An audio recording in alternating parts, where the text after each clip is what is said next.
Peace, everybody. Happy day.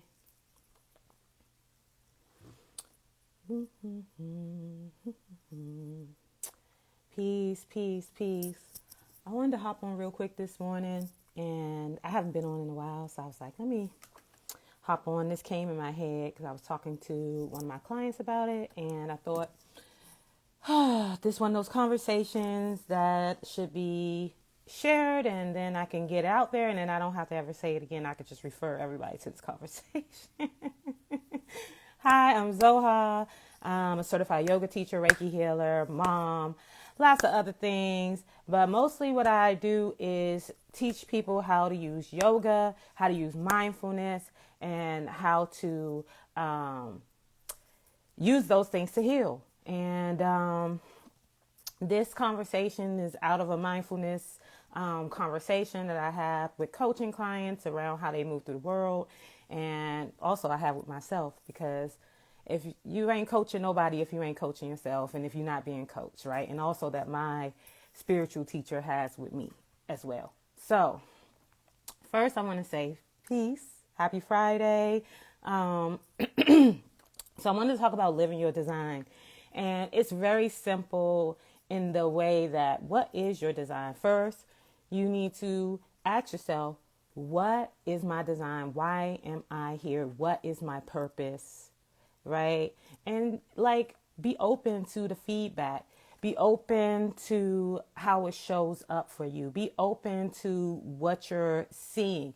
If you are always in a position of helping people, supporting others, then that could be a part of your design. If you're always in a position of connecting people, that could be a part of your design. If you're always in a position of leadership, then that could be your design. There's so many, and it doesn't mean that one in particular thing is your design. It's just like, what is the design? Why are you here? What are you here to do? And asking yourself that, and really paying attention to the surroundings and the positions you're often put in, looking at how your friends view you, or your loved ones view you, how you show up in your family. What's your family dynamic?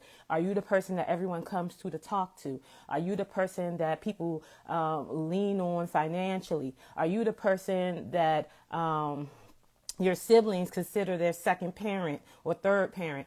Are you the person who diffuses arguments and helps people, collaborate and get back together and communicate more effectively? Are you the person who tells the truth, who doesn't let secrets linger in the space? Are you the person who shows up authentically? This is all a part of your design. This is all a part of your design. That's all a part of your purpose. And that's the first thing that we're looking at. Who am I? How do I show up in the world? Who do I choose to be? Because it's a choice, right? Even though we might feel like sometimes we have no choice because, nobody else won't do it.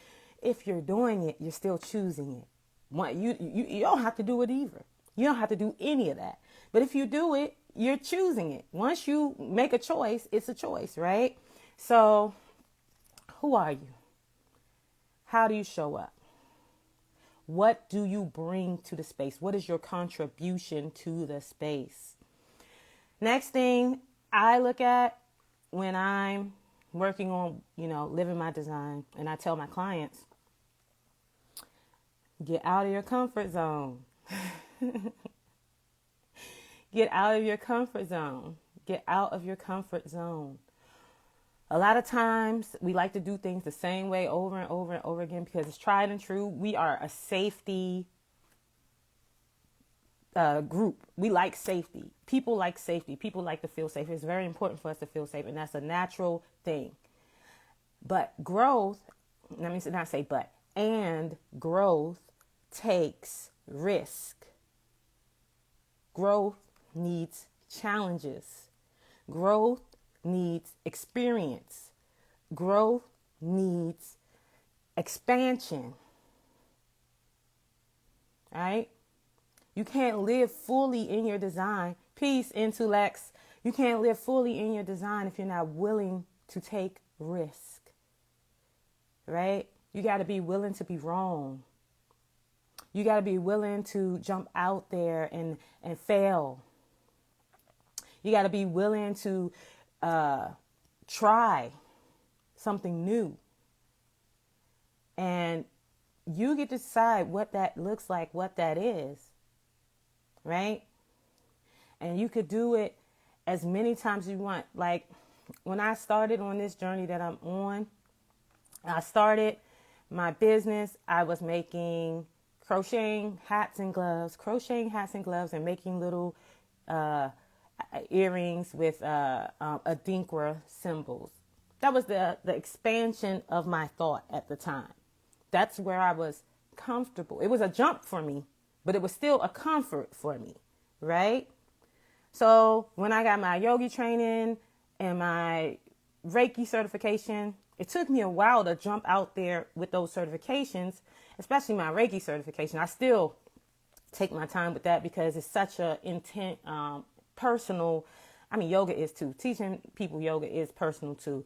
But the energy exchange is so personal. So I value it, the exchanges that I have with people in a certain kind of a way. And so I'm not like on here like, oh, I do Reiki. I don't like that. If you want Reiki, you need to come find me.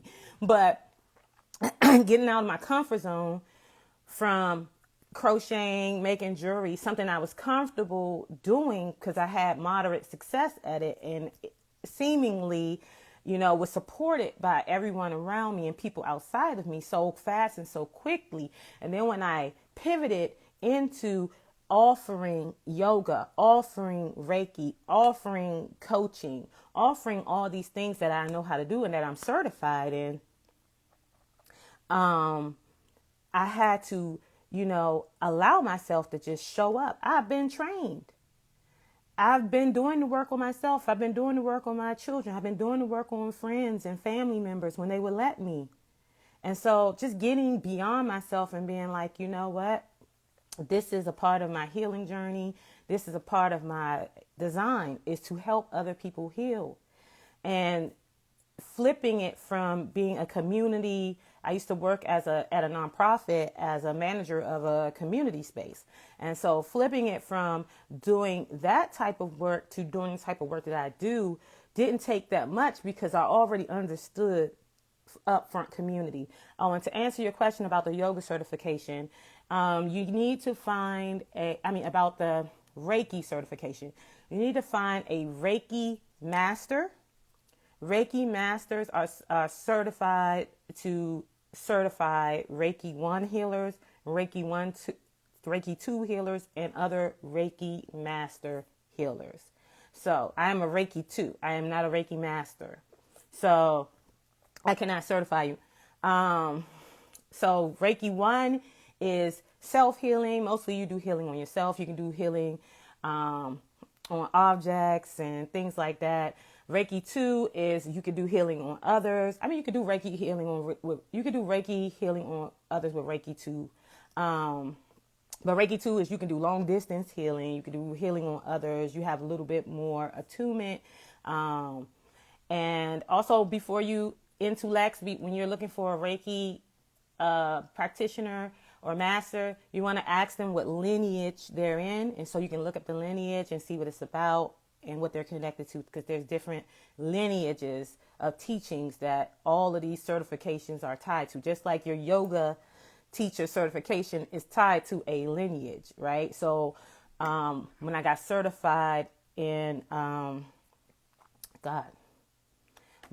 brain, Hatha yoga, I'm a certified Hatha yoga teacher. So that is the lineage of yoga that I am certified in. And that goes to the person who started teaching Hatha yoga. So there's Usuri, Reiki, and I believe there's another, like 2 more. So getting comfortable, jumping outside of your comfort zone and sharing the parts of yourself that might feel uncomfortable to share, little by little. And you could do that in any way you want. I started in a comfort zone sharing. So I didn't start just taking on one-on-one clients as soon as I got my Reiki certification and my yoga certification. Since I already had tie-ins to the nonprofit sector here in DC, I went and offered consulting services to those people who I knew so that I could work with the clients that I had once worked with as a community organizer, and through that vein, because I knew I was comfortable in those situations, but using that comfort level to bring in the skills that I had learned and acquired. Right. So I had a foundational groundwork for how to bring in these new processes that I had acquired. And then I started slowly taking on one-on-one clients, branching out to corporate spaces and offering them yoga and Reiki and all of that. So it took time, right? But I found a comfort zone in my discomfort to provide me the space to land gently with what I had newly found. The third part I found, facing your fears, right? Having the courage not to just come out of your comfort zone, but to fail, to get it wrong, to learn. A lot of times we think because we're trained in something, we're going to be, that's enough. A lot of what I learned, especially as a community worker and an advocate, is a lot of on-the-ground training, a lot of in-person training around failure, around pivoting, around this doesn't work, right? But how can I move this in a way or shift this in a way where it works for this? I have to turn this off. Where it works for this possibility right now, right? And then I can calibrate in my head when I go back out into the community. Okay, I was in this community, XYZ didn't work, this didn't work, but this did work, this didn't work. So I'm going to keep these things, and then I'm going to change these things around based on the results there, right? So facing my fear around failure, facing my fear around not getting it right the first time, facing my fear around possibly looking like I don't know what the fuck I'm doing. Like, and it's okay. It's okay. That's a part of the learning process. A part of the learning process is quote unquote failure as we see it. I don't see it as failure. I see it as an opportunity to advance yourself, an opportunity to learn how you do things. And a lot of times when we learn modalities, especially yoga, Reiki, coaching, all those things, we learn them from a teacher, and then we try to take on the style that they taught us. But the reality is they gave you the information. Now you have to learn how to fit it to you, to your design. I don't teach yoga the way my yoga teacher taught me how to teach yoga. And she didn't ask me to do that. When we had to turn in our hours of teaching, and she wanted to see how I taught yoga. She didn't want to see how I could model her and imitate her as a yoga teacher. She wanted to see my confidence in the yoga space and what I brought to the yoga space, because that's the uniqueness of being a yoga teacher, and especially of being a Black yoga teacher, is that when you come into the space, it's not going to look like anybody else's practice, and not to try to conform to those ideals, because especially as a Black woman,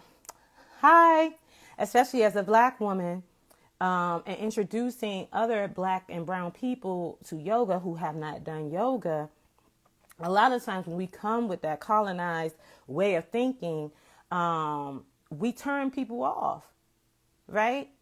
We turn people off from learning something that could heal them and help them. And that's what I love too. Like when I go to a Black yoga class, it's different, And I think like we have to retrain our minds around how we experience each other and what we think is valuable. You know what I mean? What I bring to the space is not going to be what another sister brings to the space or a brother brings to the space. And that's okay. We're all going to do it the way that fits our design. And I think that's the biggest thing, is just trust yourself. That's the last thing. Trust yourself. Trust yourself to show up. Trust yourself to give your best foot. Bring your best foot forward. And like I said, if you notice something in the giving, when you're giving, that isn't matching up to what you thought you was going to show up with, just make a mental note about it in your head. You don't have to tell everybody in the class or in the experience that you're creating, oh, I didn't do this right or I messed up. No, no. What happened? What happening is what happening. As long as you're not harming yourself or harming anybody and you are showing up with your best intentions and your full heart, do what's best. Right. Respect and trust the process. Exactly. The process is the process. And getting through it with your whole heart and good intentions is more important than being right. Okay? So try to release the idea that there's a right way to do things. Trust yourself. Trust that when you created this experience and the people who you called to this experience because they showed up want to be in this experience for you, with you, and that you have what those people need because they were resonating with your energy enough to show up to the space, whether it's a virtual space, in-person space, it doesn't matter. You know, it doesn't matter. Whatever the space is, trust that the energy you sending out is sending out reciprocal energy to those who, resonate with you. Okay. So those are my like fast and hard, easy tips on how to just live your design. This is what I share with my clients. Figure out what your design is, get out of your comfort zone, be willing to face your fears, and trust yourself. All right. So I hope this helped anybody who is wondering, what am I supposed to do? Who am I supposed to be? Where am I supposed to be? And it does. I want you to know also, there's no time limit on your design. There's no time limit on your design. You don't have to hurry up. You don't have to rush to your purpose. It will be there. We live in a state of constant hustle, constant comparison, competition, and it's unrealistic. It's not healthy, and it has no longevity. You would not be able to maintain that type of it's just not realistic. I'm telling you. You'll be burnt out in a heartbeat from someone who's done social work and all of that type of work. Trying to hurry up and wait will get you laid out somewhere in somebody's hospital. So take your time. Be okay with that you've come into your design at this time or whatever time. Hi, Serenity Wellness Massage. Age is not a factor in your purpose. One thing I love to think about is the fact that Toni Morrison, who is one of my favorite writers on earth, didn't write her first book till she was 38 years old. When most people would think that someone's life is over, she was writing one of her first novels, The Bluest Eye, which turned out to be one of the most amazing novels ever. And Toni Morrison was a treasure. Every book she has written, every book she wrote was amazing. In those last 40-something, 50-something years of her life, she spent writing and sharing her gift, living her design.